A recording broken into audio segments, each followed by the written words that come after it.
বিরতির পর আবারও আপনাদের স্বাগত। এবার নজর রাখবো ক্রিকেটের মাঠে। 22 গজ থেকে সাময়িক বিরতির সিদ্ধান্ত, ক্রিকেট থেকে দূরে থাকতে চাইছেন ঈশান কিষান। অভিযোগ, মানসিক অবসাদের জন্যই এই সিদ্ধান্ত নিয়েছেন তিনি, এমনটাই কিন্তু জানা যাচ্ছে। আপকামিং যে টেস্ট সিরিজ রয়েছে সেখান থেকেই বিরতি চাইছেন ঈশান কিষান, এমনটাই কিন্তু জানা যাচ্ছে। 22 গজ থেকে সাময়িক বিরতির সিদ্ধান্ত ঈশান কিষানের। বিস্তারিত জানবো নিউজ ভ্যানগার্ডের ক্রীড়া সাংবাদিক বিপ্লব চন্দের কাছ থেকে। বিপ্লব দা, যেটা জানার চেষ্টা করব তোমার কাছ থেকে, যে মানসিক অবসাদের জন্যই বিরতি চাইছেন ঈশান কিষান, কি জানা যাচ্ছে এই ব্যাপারে?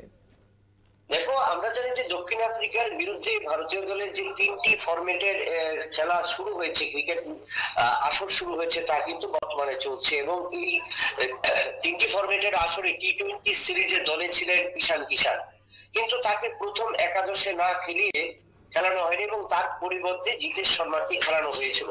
সেখান থেকে কিন্তু এই মাত্র 25 বছরের এই ক্রিকেটার, আন্তর্জাতিক ক্রিকেটার, যে ভারতীয় দলে স্থান করে নিয়েছিল, একটা আলাদা পরিচিতি করে নিয়েছিল এবং ভারতীয় দলের জার্সি পরেছিল, তার মধ্যে ছিল একটা একাগ্রতা ছিল। যে বছর মনে হয় যে দক্ষিণ আফ্রিকা সফরে ভারতীয় দলের হয়ে তিনি উইকেট কিপারের দায়িত্ব পালন করবেন, কিন্তু দেখা গেল সেই ক্ষেত্রেও কিন্তু টি-20 ম্যাচে ঈশান কিষানকে খেলানো হয়নি।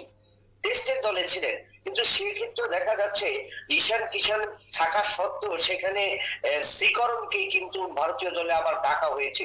সেটা নিয়েও কিন্তু ঈশান কিষানের ভেতরে একটা ক্ষোভ তৈরি হয়েছে। অর্থাৎ বিশ্ব টেস্ট চ্যাম্পিয়নশিপের ফাইনালে যে শ্রীকর, সেখানে খেলানো হয়নি, কিন্তু সেখানে ঈশানকে খেলানো হয়েছিল।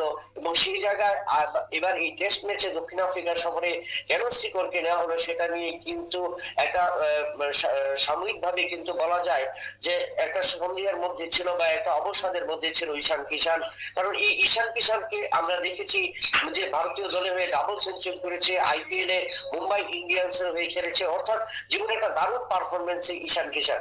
কিন্তু এই গত কয়েকটা দিন ধরে ঈশান কিষানের বিরুদ্ধে ভারতীয় দলের থেকে যেভাবে উঠে আসছে, সেক্ষেত্রে মনে হয়েছে যে ঈশান কিষান কিন্তু মানসিকভাবে ভেঙে পড়েছেন, তাই সাময়িক বিরতি চেয়েছেন। অর্থাৎ মনোবল ঠিক করবার জন্য কিন্তু তিনি দেশে ফিরে আসার জন্য দাবি জানিয়েছেন। এবং সেই ক্ষেত্রে ভারতীয় অধিনায়ক রোহিত শর্মার কাছে এবং ভারতীয় দলের যে হেড কোচ রয়েছেন রাহুল দ্রাবিড়ের কাছে তিনি চিঠি দিয়েছেন।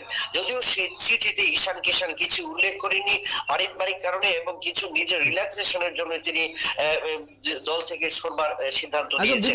একটা বিষয় যে ঈশান কিষান যে 22 গজ থেকে সরার যে বিরতি নেওয়ার যে সিদ্ধান্ত নিয়েছেন, তাতে ভারতীয় ব্রিগেডে কি কোনো সমস্যা তৈরি হতে পারে বা জটিলতা সৃষ্টি হতে পারে, কি মনে হচ্ছে? দেখো, সেই ক্ষেত্রে ভারতীয় দলের সমস্যা হতে পারে। তো যাকে এবার ঈশান কিষানের পরিবর্তে দলে নেওয়া হয়েছে, তো দলে নেওয়া আছে KL রাহুল রয়েছে এবং KL রাহুল একজন অভিজ্ঞ ব্যাটসম্যান রয়েছে, পাশাপাশি ঈশান কিষান একজন ব্যাটসম্যান এবং উইকেট রক্ষক এবং দলীয় ওপেনার। সেই জায়গায় KL রাহুল এবং নতুন করে যে ভাবে শ্রীকরকে নেওয়া হয়েছে, তাতে কিন্তু একটা সন্দেহ থাকছে যে ঈশান কিষান কতটুকু দলে স্থান পাবেন। একজন ক্রমবর্ধমান ভাবে যে পারফরমেন্স করে যাচ্ছে, তাকে বাদ দিয়ে কি ঈশান কিষান সুযোগ পাবে কিনা দলে, তা নিয়ে কিন্তু ঈশান কিষানের মধ্যে কিন্তু একটা এই দ্বন্দ্ব বা নিজের মধ্যে নিজের বিবেকের কাছে নিজের একটা খাটো করবার যে বিষয়, সেটা পরিলক্ষিত হচ্ছে। এবং তার কারণে কিন্তু ঈশান কিষান এই দক্ষিণ আফ্রিকা সফর থেকে দেশে ফিরে আসার জন্য আবেদন করেছে। অর্ণব, একদম অসংখ্য ধন্যবাদ বিপ্লব দা বিস্তারিত তথ্য তুলে ধরার জন্য। মানসিক অবসাদে ঈশান কিষান 22 গজ থেকে সাময়িক বিরতির সিদ্ধান্ত নিয়েছেন এবং তার পরপরই ক্রিকেট থেকে দূরে থাকতে চাইছেন কিছুটা সময়ের জন্য ঈশান কিষান, সেই তথ্যই কিন্তু উঠে আসছে। সব ছোট বিজ্ঞাপন বিরতি, রয়েছে অন্যান্য সংবাদ, সঙ্গে থাকবেন।